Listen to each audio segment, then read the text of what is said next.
चलिए, बीच में लंबा गैप आ गया। यूनिवर्सिटीज़ के एग्ज़ाम चल रहे थे, जीजीटीयू एमएलएसयू। इस कारण से थोड़ा सा हमारा ब्रेक जो था, फ्लो था, वो टूट गया था। अब वापस शुरुआत करते हैं। हम सेकेंड ईयर का जो पेपर फर्स्ट है उसकी एम्ब्रियोलॉजी की जो यूनिट्स है, पीछे वाला पोर्शन उसको देख रहे हैं। आगे वाला पोर्शन टैक्सोनॉमी आपको कोठारी मैडम में पढ़ा ही नहीं। तो हमारा जो एम्ब्रियोलॉजी का पोर्शन है, मैक्सिमम पोर्शन हमने कवर कर लिया था। हमारी जो लास्ट यूनिट है एक्सपेरिमेंटल एम्ब्रियोलॉजी, उसमें लास्ट टाइम हमने कुछ चीज़ें पढ़ी थी। अगुणित पादपों का उत्पादन कैसे किया जाए, एंडोजेनेसिस, गाइनोजेनेसिस, इसके बारे में पढ़ा था। अब हमारा कुछ लास्ट पोर्शन रह गया, आज उसको पढ़ लेते हैं। एक तो है एंडोस्पर्म कल्चर और दूसरा है एम्ब्रियो कल्चर। चलिए तो शुरुआत करते हैं। भ्रूण कोश संवर्धन।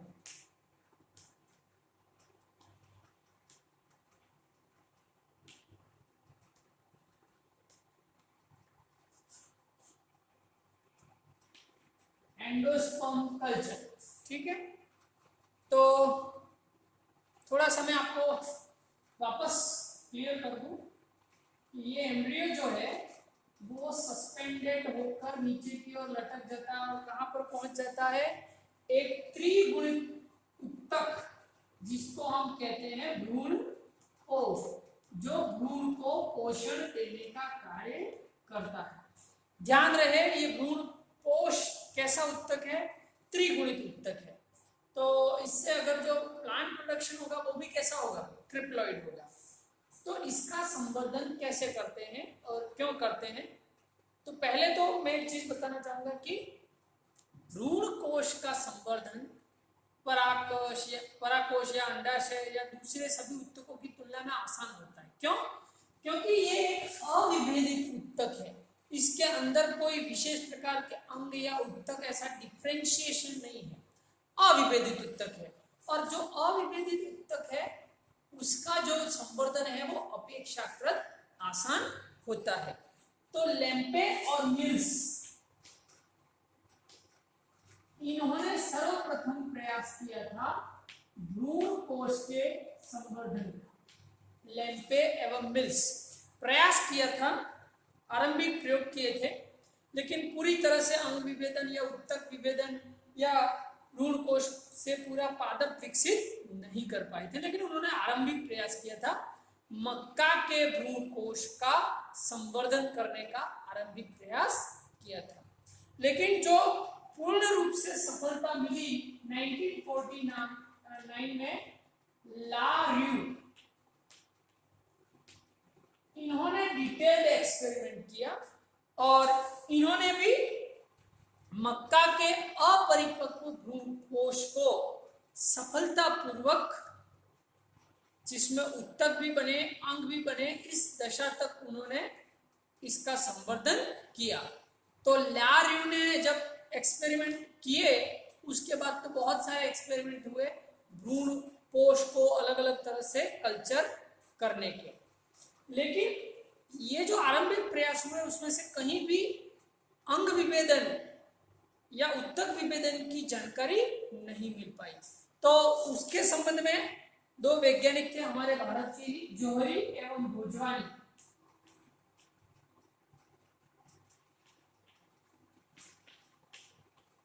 इन्होंने एक्सोकार्पस के एंडोस्पर्म कल्चर या भ्रूण कोश संवर्धन के दौरान प्रथम बार अंग विभेदन देखा। यानी इसमें प्ररोह का भी विकास हो रहा है, संवहन उत्तकों का भी विकास हो रहा है। इस तरह से अंग बनने का, सुविकसित अंग बनने को पहली बार प्रदर्शित किया। और उसके बाद ये टेक्निक धीरे धीरे और सुधरती गई और अब तो पूर्ण विकसित पादप जो है, प्लांटलेट, इससे बनाए जाते हैं। तो ये कुछ आरंभिक साइंटिस्ट है, लेम्पे और मिल्स, ला रियू और जोहरी और भोजवानी। इन्होंने अंग विभेदन पहली बार दर्शाया था और वो भी किसमें, एक्सोकार्पस में। अंग विभेदन क्या होता है, यानी जो असंवर्धित उत्तक है, जब उसका संवर्धन किया जाता है तो उससे कोई ना कोई स्पष्ट, जैसे मूल है या प्रारोह है या संवहन ऊतक है, जाइलम है, फ्लोएम है, ऐसे अंग विभेदित हो जाए तो उसको अंग विभेदन कहते हैं। तो ये इन्होंने आरंभिक प्रयास किए थे। चलिए अब बात करते हैं कि कौन सी दशाएं और कौन से कारक इसके लिए आवश्यक है और कौन से पोषक माध्यम इसके लिए चाहिए। तो यहाँ पर एक शब्द आता है DAP, इंग्लिश में कहते हैं DAP, डे आफ्टर पॉलिनेशन, कि हम भ्रूण कोश की किस अवस्था में उसका संवर्धन करें, कब निकालें उसको भ्रूण कोश से।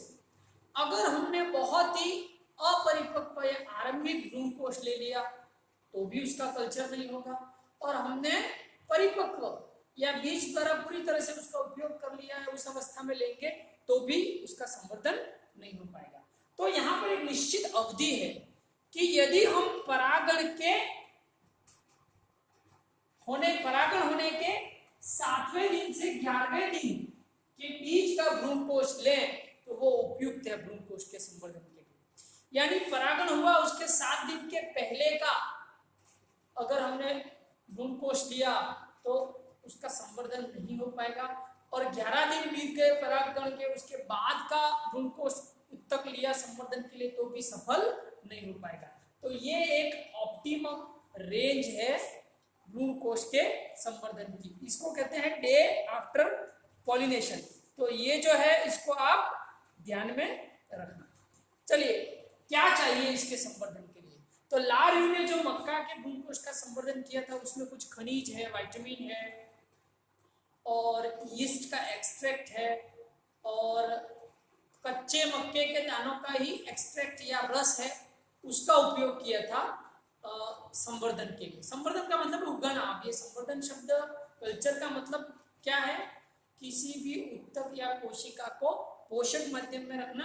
अब उसमें कोशिका विभाजन होगा, अंग विभेदन होगा, उससे नया पादप विकसित होगा, उससे उसको हम संवर्धन कहते हैं। तो खनिज, विटामिन, यीस्ट का एक्सट्रैक्ट, नारियल का दूध और ये मक्का के कच्चे दानों का रस, इस तरह से इन्होंने लार्यू में आरंभिक प्रयास किए थे।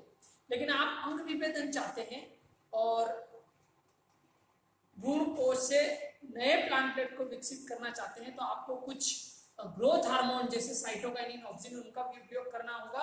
और इसके अलावा एक और कंपाउंड है जिसका नाम है हाइड्रोजन कैसिलेट, इसका भी उपयोग कैसिन हाइड्रोलाइसेट,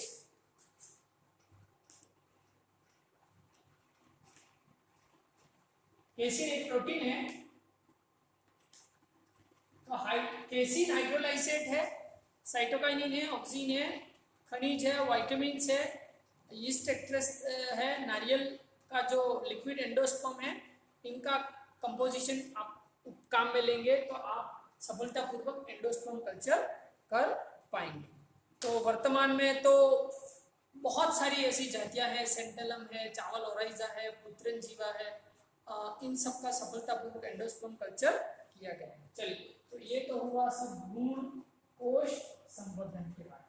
चलिए अब मोस्ट इंपोर्टेंट टॉपिक भ्रूण संवर्धन। तो भ्रूण संवर्धन का आरंभिक जो प्रयास है एम्ब्रियो कल्चर का वो किया था हेनिंग ने।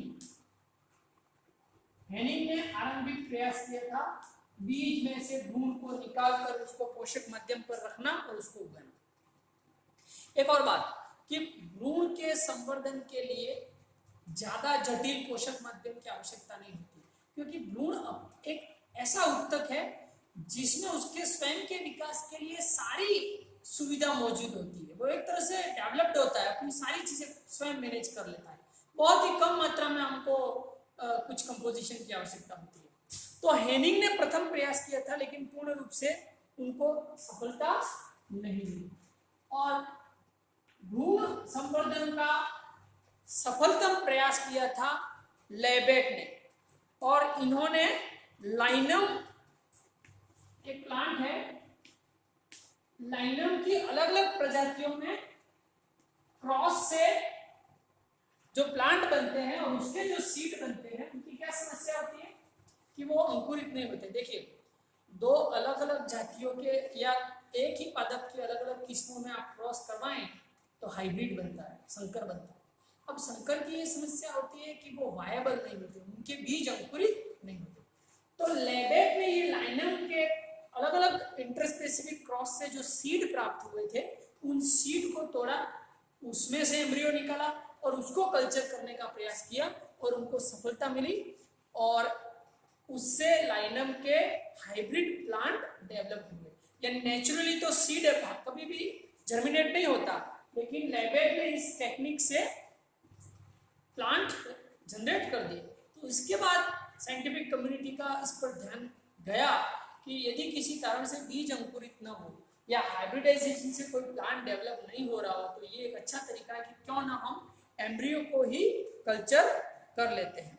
और उसके लिए भी आपको जो पोषक माध्यम चाहिए, यही यीस्ट का एक्सट्रैक्ट चाहिए, केसिन हाइड्रोलाइसेट चाहिए और नारियल का दूध है और कुछ ग्रोथ हार्मोन है, विटामिन है, खनिज है, ये सारी चीज़ें हमको चाहिए। तो यहाँ पर जब भी एम्ब्रियो कल्चर की बात होती है, लेबेक का योगदान जरूर इसमें चर्चा होती है। अब यहाँ पर भी जैसे हमने एंडोस्पर्म कल्चर देखा था कि उसकी एक कोई निश्चित अवस्था होती है, 7 से 11 दिन आफ्टर पॉलिनेशन, तब लिया जाए तो जर्मिनेशन अच्छा होता है, कल्चर अच्छा होता है। तो भ्रूण का संवर्धन करना है तो भ्रूण की कौन सी अवस्था ली जाए? तो यदि हम बिल्कुल अपरिपक्व भ्रूण काम में लें या परिपक्व भ्रूण काम में लें तो उसका संवर्धन सही तरीके से नहीं हो पाएगा। हमको एक ऑप्टिमम स्टेज वाला भ्रूण काम में लेना होगा। अब भ्रूण की यहाँ दो परिस्थितियां, यदि अपरिपक्व भ्रूण है और एक परिपक्व भ्रूण है। परिपक्व भ्रूण लिया तो दिक्कत नहीं है, वो स्वयं पोषी होता है, वो उसको अपने पोषण की व्यवस्था स्वयं कर लेता है, उसमें ऐसी सारी सेल्स, टिश्यू और सारी चीजें होती है।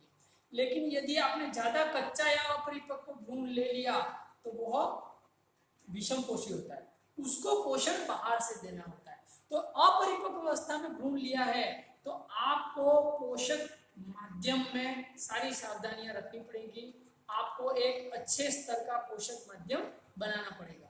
और अगर परिपक्व भ्रूण लिया है तो आपको पोषक माध्यम से संबंधित जो है वो जटिलता इतनी नहीं आएगी। एक और तरीका है आजकल जो काम में लिया जा रहा है भ्रूण परिवर्तन का, उसको कहते हैं हिंदी में भ्रूण धात्री भ्रूणपोष प्रत्यारोपण। इसको समझना, भ्रूण धात्री भ्रूणपोष प्रत्यारोपण, इसको इंग्लिश में कहते हैं embryo nurse endosperm transplant. Embryo nurse endosperm transplant. देखिए ये टेक्निक जो है वो क्या है इसको समझिए। सपोज ये सीड है, उसमें ये एम्ब्रियो है और ये इसका एंडोस्पर्म। मान लो ये एम्ब्रियो जनरेट या जर्मिनेशन नहीं कर पाता, यहाँ से उसको न्यूट्रिशन नहीं मिलता या कोई भी कारण है कि ये बीज का जर्मिनेशन नहीं हो पा रहा है, एम्ब्रियो ग्रोथ नहीं कर पा रहा। तो एक तरीका है कि एक प्रजाति के एम्ब्रियो को हमने ले लिया और किसी दूसरी प्रजाति के एंडोस्पर्म को हमने ले लिया और इस एंडोस्पर्म के अंदर इस प्लांट के एम्ब्रियो को ट्रांसप्लांट कर दिया। तो क्योंकि ये एंडोस्पर्म वायबल है तो ये इसको पोषण देगा और भ्रूण का अंकुरण भी हो जाएगा, है ना। यानी एक पादप के भ्रूण को दूसरे पादप के भ्रूण कोश में प्रत्यारोपित करना और उसका विकास करवाना, उसको कहते हैं भ्रूण धात्री भ्रूणपोष प्रत्यारोपण।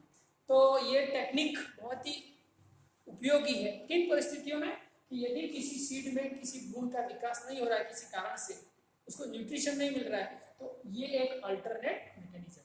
अब भ्रूण के संवर्धन की आवश्यकता क्यों है?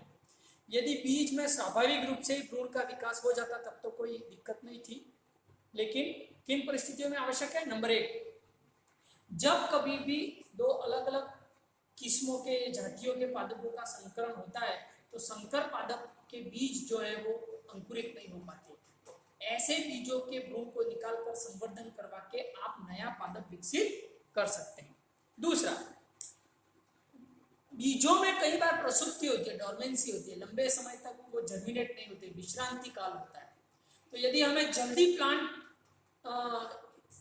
अगर हम उनके लाइफ साइकिल को या हम प्रोडक्शन को जल्दी चाहते हैं तो सिंपल आप सीड को तोड़ दो, एम्ब्रियो को निकालो और कल्चर कर दो, तो समय से पहले आपको प्लांट मिल जाएंगे। यानी प्लांट की जो ब्रीडिंग साइकिल है वो शॉर्ट हो जाएगी। तीसरा, कुछ विशेष प्रकार के प्लांट हैं जो इस टेक्निक के द्वारा प्राप्त किए जा सकते हैं, जो नेचुरली जर्मिनेट नहीं होते। फॉर एग्जाम्पल, आपने देखा होगा कि नारियल के अंदर खोखला भाग होता है जिसमें लिक्विड एंडोस्पर्म होता है, लेकिन फिलीपींस में एक नारियल की विशेष प्रजाति है जिसको कहते हैं मेकापुनो। अंदर से वो खोखला न होकर पूरी तरह भरा हुआ होता है, वसा से भरा हुआ होता है और बहुत ही महंगा बिकता है। इसको फिलीपींस के राजा शाही भोजन में यूज करते हैं।